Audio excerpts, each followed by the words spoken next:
अस्सलामुअलैकुम वरहमतुल्लाहि वबरकातुहू। आज मैं आपके साथ एक चीज़ शेयर करने वाला हूँ, जो मेरे भाई ने हज के दौरान एक्सपीरियंस की थी और मुझे पर्सनली इस बारे में बताया था। और मैं जानता हूँ कि लाखों हुज्जाज इकराम भी इसी परिस्थितियों से गुज़रते हैं जब वो हज करने जाते हैं, लेकिन उस पे वो बात करना ज़रूरी नहीं समझते। इन्हीं मौज़ूओं पर बात करने के लिए और इसका सॉल्यूशन निकालने के लिए हम लाए हैं हज हेल्थ सीरीज, और ये है उसका एपिसोड नंबर 1। बात ये है कि एसी के अंदर से जब आप तुरंत बाहर आते हो गर्मी के अंदर, उस दौरान जो बॉडी के अंदर चल रहा होता है, सिम्टम्स जैसे कि चक्कर आना, सांस फूलना, तेज धड़कन होना, ये क्यों होता है, कैसे होता है, ये क्या है, इन सब के बारे में हम इस वीडियो में बात करेंगे। उन 6 सवालों के बारे में बात करेंगे, जो हुज्जाज इकराम के दिमाग में चल रहे होते हैं जब वो ये सिचुएशन फेस करते हैं। वो सवाल क्या है? सवाल नंबर 1, ये होता क्या है? इसका नाम क्या है?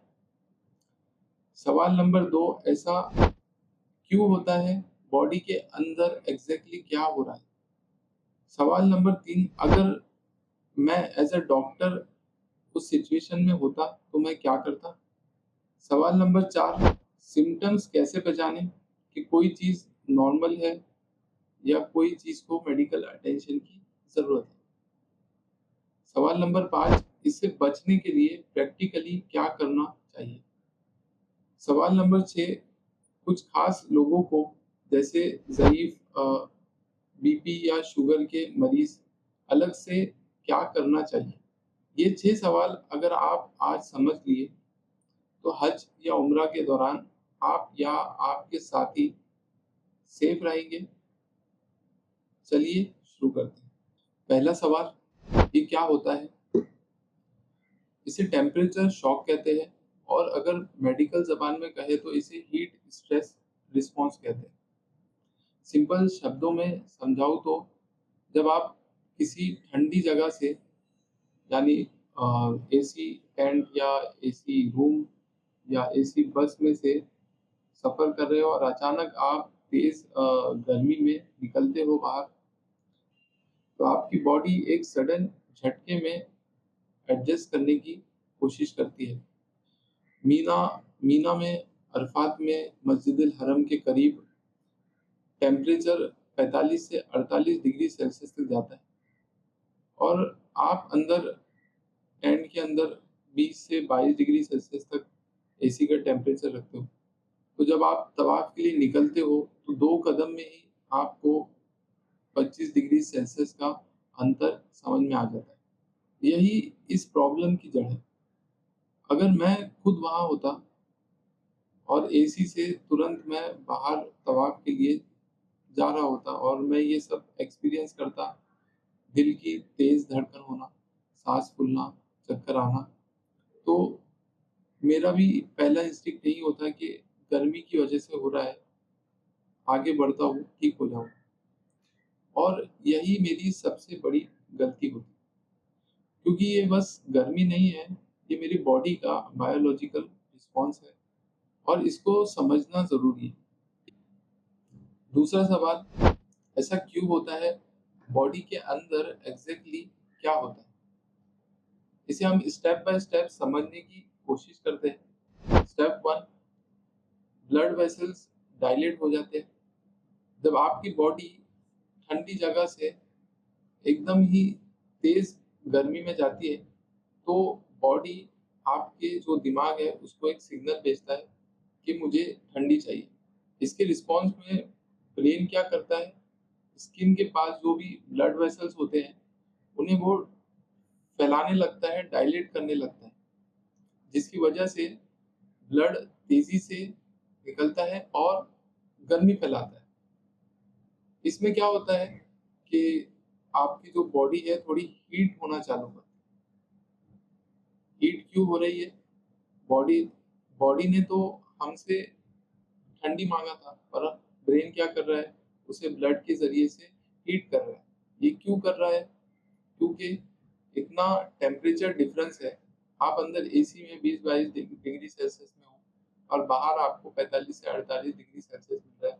तो ये जो डिफरेंस है 20 डिग्री सेल्सियस का, वो इसे कम करने की कोशिश करते हैं, ठीक है? और इसका एक और भी रीज़न है, वो मैं आपको आगे बताऊँगा, ठीक है? तो जब ब्लड वेसल्स डायलेट हो जाते हैं, तो हम बॉडी जो भी रिस्पॉन्स देती है, उसकी वजह से स्टेप 2 होता है, जिसके अंदर आपका जो बीपी है, ब्लड प्रेशर है, वो थोड़ा-सा गिर जाता है, क्योंकि अचानक आपके ब्लड वेसल्स एकदम फैल गए हैं, खुल गए हैं और एकदम ब्लड का जो रश है, वो बढ़ गया है।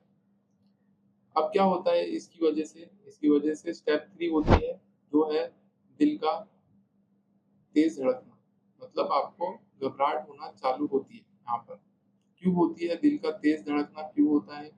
क्योंकि आपका जो यूजुअली अभी चल रहा था ब्लड सप्लाई, ब्लड का फ्लो, उससे एकदम बढ़ चुका है। क्योंकि ब्लड वेसल्स आपकी खुल गई है, एकदम ही ब्लड रश हो रहा है और हीटिंग प्रोसीजर चालू हो गया है बॉडी का।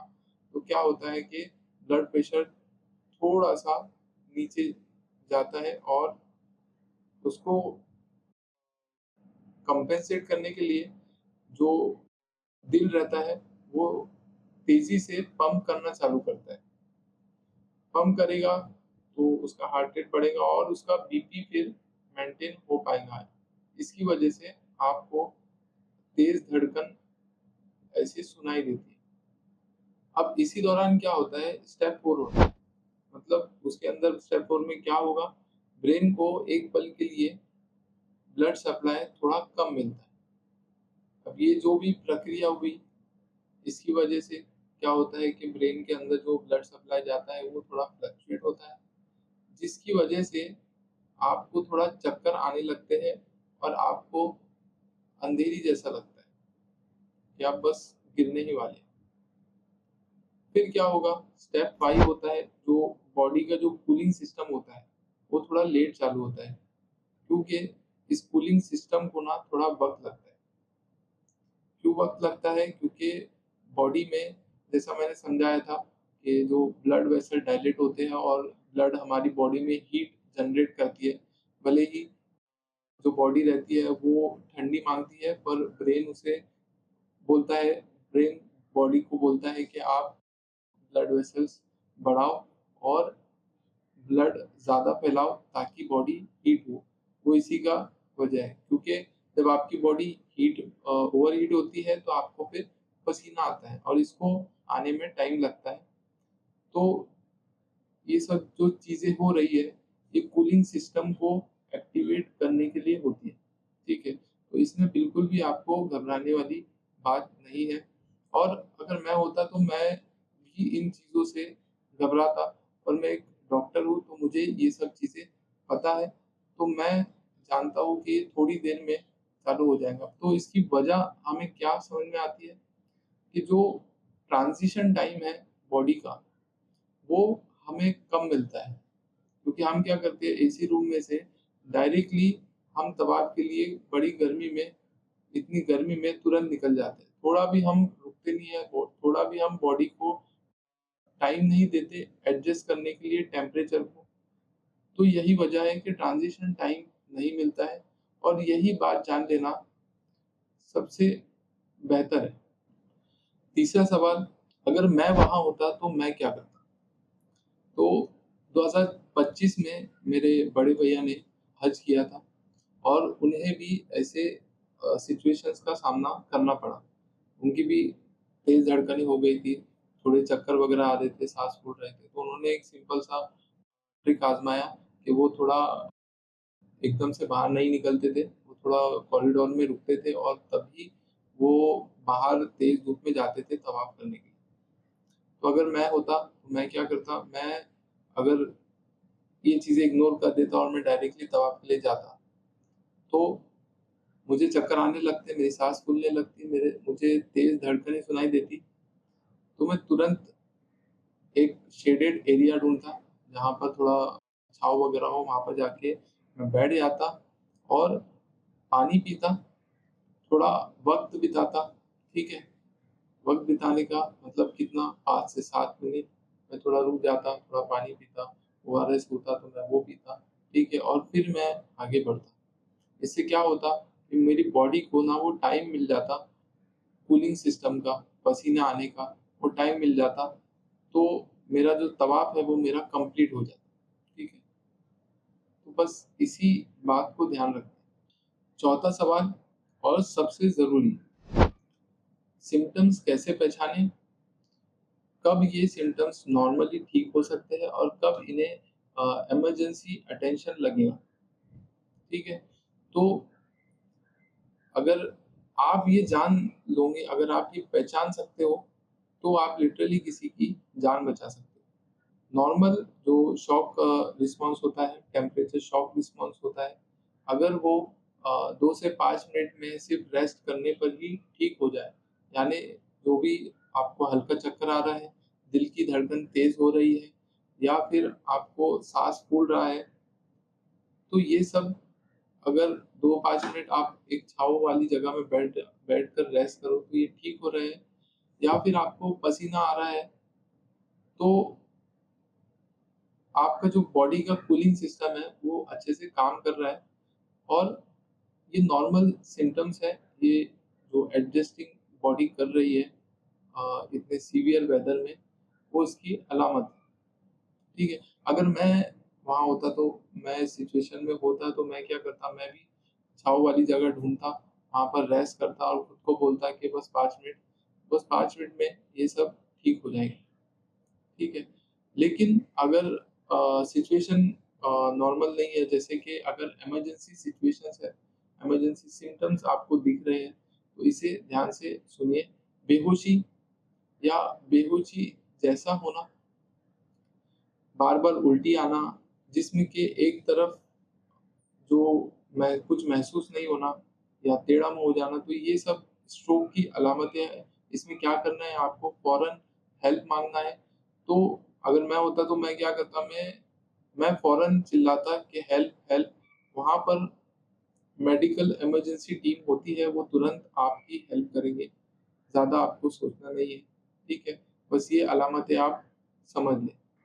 5वां सवाल, और ये मेरा सबसे फ़ेवरेट सवाल है, क्योंकि हम इसमें जानते हैं कि प्रैक्टिकली आपको क्या करना चाहिए, इससे कैसे बचें। तो मैं आपको इसे 5 चीज़ों में डिवाइड करके बताऊँगा। पहली चीज़ आपको क्या करनी है, सबसे पहले तो आपको एक ट्रांज़िशन एरिया ढूँढना है। ट्रांज़िशन एरिया क्या रहेगा? कोई भी एक शेडेड एरिया जहाँ पर ज़्यादा ना गर्मी हो, ना ठंडी हो, जहाँ पर आप रेस्ट कर सकें, जहाँ पर डायरेक्ट सनलाइट ना आती हो, इसे कहते हैं हम ट्रांज़िशन एरिया। दूसरी चीज़ आपको ध्यान रखनी है कि जब भी आप बाहर निकलने का इरादा करो, तो पानी पीकर निकलो, ठीक है? कम से कम 5 से 10 मिनट पहले आप 1 ग्लास पानी पी लो, अगर आपको तवाफ़ के लिए जाना है तो, ठीक है? और अपने साथ एक बॉटल भी रखो, ठीक है? तीसरी चीज़, लाइट कपड़े पहनो। कपड़ों का सही चॉइस यहाँ पर बहुत इम्पोर्टेंट हो जाता है। जब भी आपको इन चीज़ों से अगर बचना है तो लाइट कपड़े पहनो। लाइट कपड़े, एहराम हमारा सबसे इम्पोर्टेंट चीज़ है यहाँ पर, जो बेसिकली व्हाइट या ऑफ व्हाइट होता है, तो इनका यूज़ करिए क्योंकि ये हीट बहुत कम एब्ज़ॉर्ब करती है। अगर हमारे जो महिलाओं की बात करें, हमारी बहनें, हमारी माई, तो ये हज उम्रा में थोड़े कलर्ड कपड़े भी पहनते हैं, तो मेक श्योर करिए कि आप लोग इसे लाइट और थोड़े से हल्के पहने, ठीक है? तो ये आपको ज़्यादा बेहतर और आसानी होगी इसमें। और चौथी चीज़, आप अपने साथ ओआरएस पैकेट रखिए। ओआरएस ड्रिंक मत रखिए क्योंकि ओआरएस ड्रिंक में बहुत ज़्यादा शुगर होती है और ये चीज़ों को बहुत ही दिक्कत दे सकता है आपके। तो ओआरएस सैशे रखिए अपने ट्रैवल पाउच के अंदर, 4 से 5 रखिए।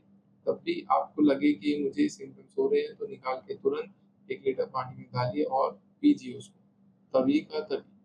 5वीं चीज़ में आपको ये करना है कि रश बिल्कुल भी मत करिए।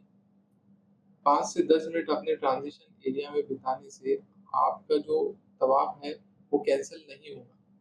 लेकिन अगर आपको हीट स्ट्रोक होता है तो आपका हज भी कैंसिल हो सकता है और यही बात आपको समझना ज़रूरी है।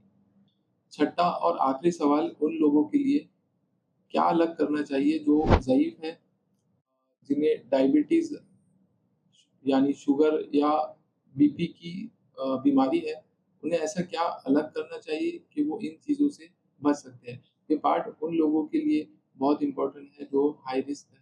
हाई रिस्क में सबसे पहले हम बात करेंगे ऐसे लोग जो 60 साल के हैं और उसके ऊपर हैं, तो इन्हें क्या करना चाहिए, इनका जो बॉडी का जो सिस्टम होता है, जो कूलिंग सिस्टम होता है, जो ट्रांज़िशन का जो सिस्टम होता है, ये थोड़ा-सा टाइम लेता है। ये खराब नहीं होता है, पर ये नेचुरली थोड़ा-सा टाइम लेने लगता है।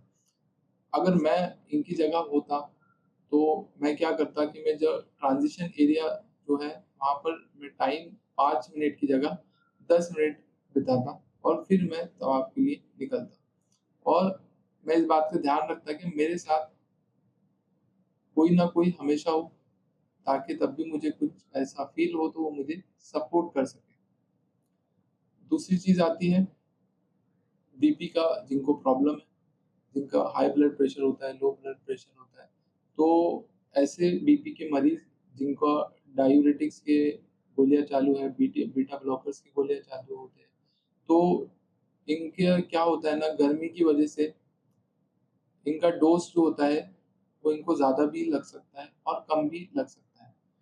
तो मेक श्योर करना है जब भी आप हज के लिए रवाना हो उससे पहले अपने जो फैमिली डॉक्टर हैं, उनसे बस एक सवाल करना है, क्या गर्मी में मेरा सेम डोज़ रहेगा या नहीं? ठीक है? ये सवाल आपने पूछ लिया, वो बाकी का सँभाल लेंगे और डोज़िंग को एडजस्ट करने में हेल्प करेंगे। तीसरा चीज़, जो डायबिटिक है, मतलब जिनको शुगर की बीमारी है, जनरली क्या होता है कि जो गर्मी की वजह से ये बता पाना बहुत मुश्किल है कि वो हाई ही रहेगा या लो रहेगा। ये बहुत ज़्यादा फ्लक्चुएट होता है ओवर द टाइम। तो इस बात का आपको ध्यान रखना है कि आपका जो शुगर है वो कम भी हो सकता है और बढ़ भी सकता है। भले ही आपको हाइपरग्लाइसेमिया हो या हाइपोग्लाइसेमिया हो। तो अगर मैं होता तो मैं क्या करता, मैं अपने साथ ग्लूकोमीटर का मशीन लेके रखता। साथ में मैं जब भी निकलता तो अपने साथ चॉकलेट रखता, ओआरएस का पैकेट रखता और ये मेरी एक बेसिक मेडिकल इमरजेंसी किट बन जाती, ठीक है? और मैं साथ में अपने मुहाफ़िज़ को भी लेके चलता, ठीक है? चौथी चीज़ में उनके लिए है जो दिल की बीमारी है या दिल जिनका कमज़ोर है, तो उनके लिए ये बात ध्यान रखना ज़रूरी है कि अपने मुहाफ़िज़ को ये बात बता के रखें, अपने साथियों को ये बात बता के रखें ताकि उनके दिमाग में वो चीज़ रहे कि हमें इन पर ध्यान देना ज़रूरी है। और मैं मेक श्योर करता, अगर मैं होता, तो मैं अपने साथ एक बीपी apparatus ज़रूर रखता ताकि तब भी मुझे ऐसा फ़ील हो, तो मैं कुछ कर सकूँ और मैं जाके वहाँ पर पास वाले नज़दीकी डॉक्टर को बता सकूँ, ठीक है?